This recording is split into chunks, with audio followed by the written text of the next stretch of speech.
वो परमात्मा हम सभी के पिता जनक उस सतलोक में रहते हैं, शाश्वत स्थान में रहते हैं, और हम भी सभी वहीं रहा करते थे। ये पृथ्वी एक पुनिशमेंट प्लेस है, एक कारागार है, ये एक जेल है। इस जेल से छूटने के जो नियम थे वो हमसे गुप्त कर दिए गए। उन नियमों को, उस विधि को जिससे हम इस पृथ्वी लोक पर भोग रहे कष्टों से मुक्ति प्राप्त कर सकते हैं, इस जेल से छुटकारा पा सकते हैं, वह नियम और वो तत्व ज्ञान परमात्मा ने स्वयं आकर के हमें बताया। जिस सुख को हम छोड़ आए सतलोक में, उसको हम यहाँ इस जेल में ढूंढ रहे हैं। जो सुख एक प्राणी को स्वतंत्र घूमते हुए अपने दैनिक कार्य में होता है, वो जेल में कभी नहीं हो सकता, वो सुविधाएं हो ही नहीं सकती। इसी प्रकार ये पूरी पृथ्वी 21 ब्रह्मांड समेत समझो, ये काल भगवान की जेल है, और इस जेल से निकले बिना हम सुखी नहीं हो सकते। हम अपने एक अपराध के कारण इस काल की जेल में फंस गए। पुण्यात्माओं, हम सतलोक में रहा करते थे। ये बात आप कैसे समझ पाओ नहीं जल्दी से, क्योंकि आपने अभी तक स्वर्ग सुना है कि प्राणी स्वर्ग में चला गया, स्वर्गवासी हो गया, इनका घर स्वर्ग बन गया। ये स्वर्ग इस पृथ्वी, इस काल का एक भयंकर जाल है। सबसे बड़ा धोखा है जो स्वर्ग है, वो एक रेस्टोरेंट है, होटल है, और होटल के अंदर धनी व्यक्ति ही प्रवेश कर सकते हैं जिनकी जेब मोटी हो, और फिर उसी जेब से वो अपना खर्चा करके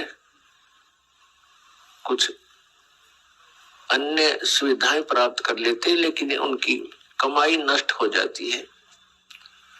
तो पुण्यात्माओं, आप तक आप जी ने ये स्वर्ग ही सुना है। ऐसे असंख्यों स्वर्गों में भी सुख नहीं हो सकता जो सतलोक में है। वास्तविक स्वर्ग वो है, उसकी जानकारी आप जी को थी नहीं, और अज्ञानता के कारण कुछ व्यक्तियों ने इस जन्म मरण को अटल मान लिया कि ये समाप्त कभी नहीं हो सकता और ये अनिवार्य है। तो इस तरह की जो लोकवेद दंत कथा हमें सुनाई गई थी, वो बिल्कुल अज्ञान था। उन महापुरुषों को तत्व ज्ञान कति नहीं था। उसकी पूर्ति करने के लिए परमात्मा को स्वयं आना पड़ता है। ऐसा ही वेद बताते हैं कि वो परमात्मा सतलोक में रहता है और अच्छी आत्माओं को वहां से गति करके आता है, अपने रूप को सरल कर लेता है। क्योंकि परमात्मा सतलोक में एक बहुत बड़े सिंहासन के ऊपर विराजमान है, जैसे राजा लोग बैठते हैं। सिर पे मुकुट है, श्वेत छत्र है, बहुत बड़ा महल है मालिक का, उसका एक गुम्बज टाइप बना हुआ है। तो वहां परमात्मा विराजमान है। उनके उस वहां मनुष्य सदृश शरीर है, और परमात्मा के एक रोमकूप में करोड़ सूर्य, पलस में करोड़ चंद्रमा, इन दोनों का मिला जुला प्रकाश भी परमात्मा के एक रोमकूप यानी एक बाल की रोशनी से, रोमकूप तो बाल के छिद्र को कहते हैं, तो उस परमात्मा के बाल के छिद्र के बराबर भी एक, इतना प्रकाश नहीं है, इतना तेजो में शरीर है परमात्मा का। इसलिए वेदों में उसे अग्नि तनु असी कहा है। अग्नि माने उस तेजो में शरीर युक्त परमेश्वर का, तनो माने शरीर, असी माने है। तो उस रूप को हल्का करके आते हैं।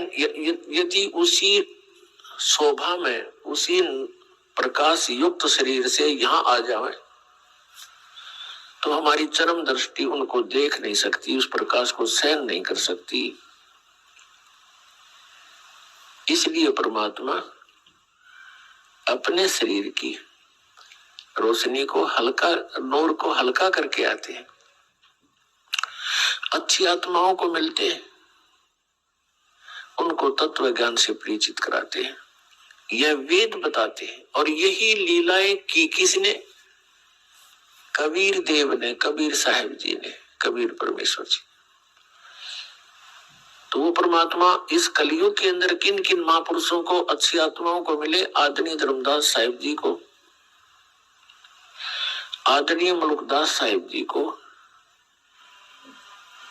आदरणीय नानक देव साहिब जी को, आदरणीय दादू दास साहिब जी को, आदरणीय गरीबदास साहिब जी गांव छुराने जिला झज्जर वाले को, हरियाणा वाले को, आदरणीय गीसा दास साहिब जी गांव खेखड़ा जिला मेरठ उत्तर प्रदेश वाले को, और आदरणीय स्वामी रामानंद जी को। ऐसे अनेकों महापुरुषों को परमात्मा मिले, उन दृढ़ भक्तों को, और उनको सचखंड लेकर गए, उस शाश्वत स्थान में लेकर गए उनकी आत्मा को, स्थूल शरीर को यहाँ छोड़कर ऊपर के सभी लोकों की जानकारी दी, काल भगवान की जानकारी दी। हम कैसे काल के जाल में फंसे, ये सब कारण बताए। फिर उन महापुरुषों को वापस शरीर में, बॉडी में छोड़ दिया। उन पुण्यात्माओं ने परमात्मा की महिमा का गुणगान किया, क्षेत्र में जाके, जगह जगह जाकर परमात्मा की वाणी का प्रचार किया। लेकिन हमारे अंदर अज्ञान इतना गहरा हो चुका होता है कि हम परमात्मा के इस यथार्थ ज्ञान को स्वीकार नहीं कर पाते, और जिस कारण से आज तक हम इस काल की जेल से नहीं निकले, और हमने यहाँ की व्यवस्थाओं को, यहाँ परमात्मा की प्राप्ति और परमात्मा से मिलने वाले लाभ न प्राप्त होने से, परमात्मा की प्राप्ति न होने से, हमने यहाँ की अपनी विधि से, अपनी सूझबूझ से कुछ परंपराएं बना ली, और यही जन्म और मरण के इस कोल्लू में हम पक्के हो गए। हमें और कोई दिमाग में हमारा बात आती ही नहीं कि बस इतना ही काम है, जन्म हो गया, शिक्षा ग्रहण कर ले, और फिर बड़े होकर विवाह हो जाए, विवाह के बाद संतान हो, संतान की परवरिश करे, इनका विवाह कर दे, फिर मर जावा, बस, नथिंग एल्स, नो प्रॉब्लम। ये कोई काम है?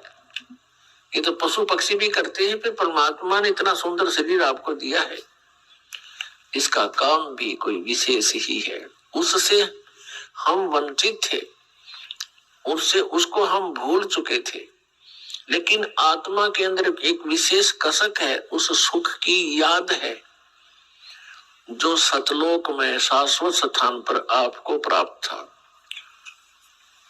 तो उसको हम यहाँ खोज रहे हैं। जैसे खांड की मंडी में, खांड की मंडी, बूरा की मंडी, यानी एक विशेष स्थान हो जिसमें केवल बूरा के बोरे हो, थैले हो, बोरियां रखी हो, बारदाने भरे हो, और वहां से कोई एक कीड़ा वहां से निकल जाए, और दूसरे स्थान पर नमक की मंडी हो, बोरे भरे हो, बारदाने भरे हो, वहां पहुंच जाता है। दोनों का कलर सेम होता है, लेकिन टेस्ट में दिन और रात का अंतर होता है। तो वो चाहे 1000 बोरों में, नमक वाले बोरों में हजारों में वो मिले, वो टेस्ट उसको बुरा वाला नहीं आ सकता। 21 ब्रह्मांड है इस काल भगवान के, जहां हम फंस गए हैं। हम यहाँ पृथ्वी लोक रूपी नमक के बोरे में, और हम बुरा का टेस्ट खोज रहे हैं। कभी नहीं हो सकता, कभी नहीं मिल सकता। वो तो वो बुरा की मंडी फेर मिला है और वो बोरे मिल रहे, तो वही टेस्ट फिर प्राप्त हो, वो आनंद फिर आवे। उसके लिए परमात्मा आते हैं और महापुरुषों को मिलते हैं।